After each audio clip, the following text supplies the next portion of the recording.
Hey guys, it's Coach DeBoard.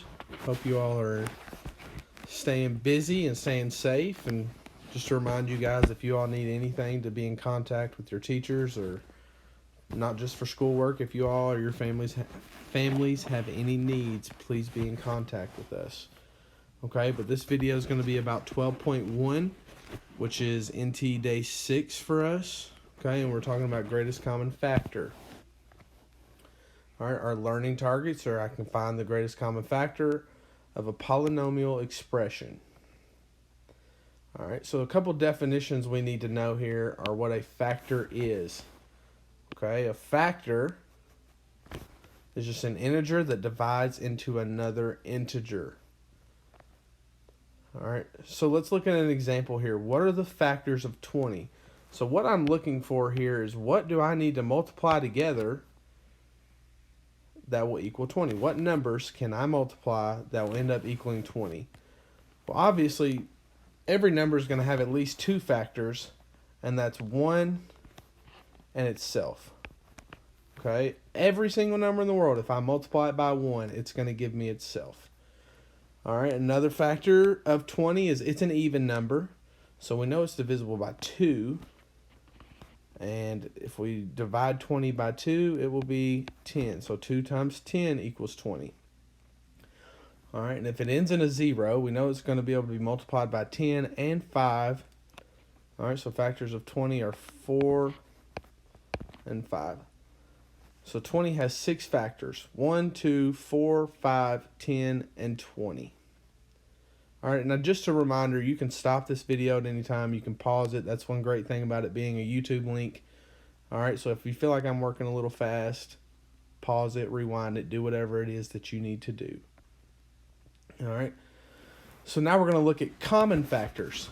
All right, keyword here, we just talked about factors, but our keyword right here is common. All right, that obviously just means that they're going to be the same, right? So if we're looking at two numbers, like we are here in just a second in our example, what factors they will have in common. And common factors are just integers that divide exactly into two or more integers. So let's look at this example. We'll break this down.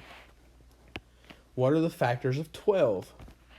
Well, like I said a minute ago, 1 and itself are always factors of a number, so 1 and 12. It's an even number, so 2 and 6. And 3 and 4. All right. So let's look at our second number. Let's look at 30. 1 and 30. It's an even number again, so 2 and 15. 3 and 10. And 5 and 6. So what? Our next bullet here says, what are the factors 12 and 30 have in common? So let's highlight those. Let's look at this. All right. Well, they both have 1 in common, right? They both have 1 in common. They both have 2 in common. They both have 3 in common. All right. As we keep looking, they both have 6 in common.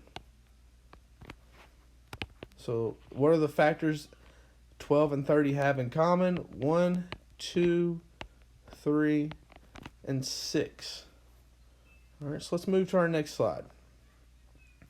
We talk about the greatest common factor. Now, we just talked about common factor. All right, just factors that they have in relation to each other. If we throw in the word greatest, I think you guys are smart enough to figure out that that's just going to be the highest common factor, okay, the highest common factor between two or more numbers. So let's break down a couple more numbers here. Factors of 6. 1 and 6. 2 and 3. Factors of 18. 1 and 18. 2 and 9. 3 and 6. So if I were to ask you what's the greatest common factor, what is the biggest factor that they have in common? Right here, I think it's pretty easy to see that 6 is going to be our greatest common factor between 6 and 18. All right, when doing these, just a little hint here, always start with the smallest number. So like here we have 6. We've talked about how every number, 1 in itself, are a factor of it. See if that smallest number is a factor of the bigger number. Okay, and that's as easy as saying, can I divide 18 by 6? Well, 18 divided by 6 is 3, so I know that 6 is a factor of 18. Then that's going to be the highest factor that they have in common just by elimination, right? So just something to think about. All right, now let's look at variables. We talked about numbers, let's look at variables. The greatest common factor of a variable is the variable with the lowest value exponent, okay? And as the note says there, only exponents with the same base can have a greatest common factor. So if I just have, as an example of that, if I just have x and y, and maybe it was x cubed and y cubed, those don't have a greatest common factor because my variables are different. Right? Does that make sense? And hopefully it does. And if that does not, you need to get in contact with us so we can discuss that a little more. All right, so it says, what is the greatest common factor of x to the 6th power and x to the 18th power? And if we scroll back here, it says with the lowest exponent. So if I look here and I see I have the same variable, so I'm good.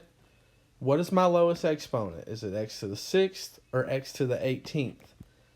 Okay, and it is x to the 6th. All right, see how 6 is my lowest exponent there. All right, so if we look here, this is what's the greatest common factor of x squared y to the 4th, x cubed y to the 12th, and x to the 5th y to the 8th. So the way you need to do these is you need to break them down and look at each variable individually, okay? And that's why the steps are laid out as they are here. So it says, what's the greatest common factor of the x variable? So if I look at x, all right, I have x squared, x cubed, and x to the 5th. We just talked about how it's the one with the lowest variable, or exponent.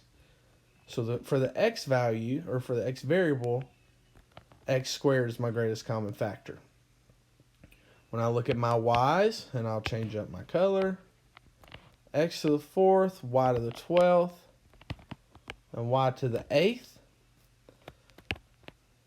Well, right there, 4 is my lowest exponent with y, so the greatest common factor of the y variable is y to the 4th. And the greatest common factor of the terms will be x squared, y to the 4th. Okay, so now, for example, and we don't have one here, but if for some reason one of these did not have an x or didn't have a y, I could not have that x or the y as a part of my greatest common factor of the terms because they don't all have it in common. All right, so let's look at our next part. Reversing the multiplication process. Factoring a monomial from a polynomial reverses the distribution process. So last unit, we worked on distributing and multiplying monomials times binomials and all those things where we could go as far as we wanted to. It may just take us a while to do them, but you know that you could just distribute, and let me show you an example here.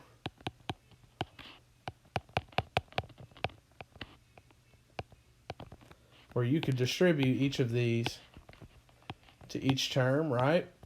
That's what I'm referring to. We are just doing the opposite of that, okay? We're working backwards in a sense from what we did last unit. So what operation is the inverse of multiplication? Well, that's division. Okay, so we're going to move on here. To do this, it says simplify 8x times the sum of 2x plus 1. What operation is used? Well, I've got to distribute here, right, where I'd have 16x squared plus 8x. We use multiplication. All right, right here it says what operation is used. That's addition. All right, what is the greatest common factor of 16 and 8? Okay, and like I said earlier, start with that smallest number. Is 8 a factor of 16? It is. I can do 16 divided by 2 and it gives me 8. So 8 is my greatest common factor. What's the greatest common factor of x squared and x? Which one has a smaller exponent? Does this x on the right have an exponent? And if you've got to be able to, we can assume that it's to the power of 1. So the greatest common factor there is x. All right, find the greatest common factor. What's the greatest common factor of 4, 12, and 8? See if that smallest number is a factor of all the other numbers, and it is. What's the greatest common factor of x cubed, x squared, and x? Which one has the smallest exponent? And that is x. All right. So the greatest common factor of all three of these terms there, when we combine them, is 4x. All right, I can take a 4x out of all of those. All right, it says find the greatest common factor.